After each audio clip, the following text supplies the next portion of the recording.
The initial concept of the story came from Boots agency and then was embellished by Dominic, the directing team. They came to us as a studio to bring that character to life.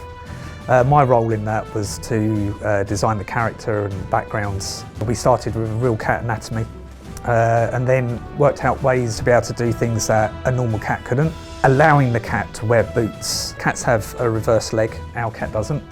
But we also needed to maintain the proportions of a cat as far as we can to really recognise that that is a cat, even though we've kind of bent the rules of biology in order to achieve it.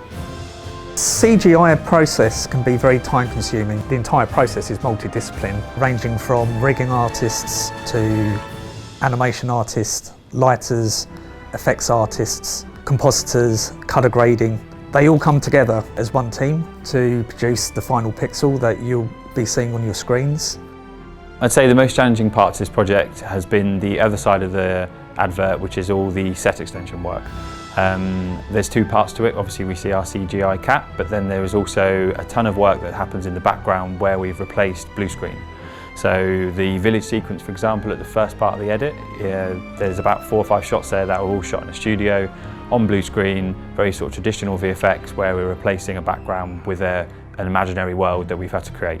With any sort of compositing, there's always the nuances and the real small details that happen. We've added a dragon that flies past the moon on the shot in the village sequence. There's some mice scuttling behind the Pied Piper partway through, and it's those little nuances that once we get to a point when we're very happy with the shots, we start going in and deciding, okay, how can we kind of add these like tiny little details that, yeah, on the first run you might not see them, but on the second and third they become things that people spot and sometimes are talked about online. My role is basically to bring the character to life and develop what his personality is and basically direct him as a cast member rather than a 3D model.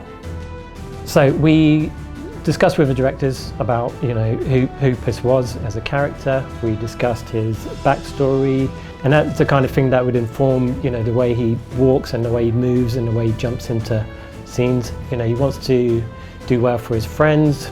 He wants to get them the best gifts. My favourite parts of a commercial, I guess, are a lot of the moments where you get a really good read of who he is. Those kind of close-ups. Where you see that kind of nod and a wink and those little kind of facial expressions. As an animation director, getting those personality moments across successfully, that's the kind of stuff we're aiming for. So, yeah.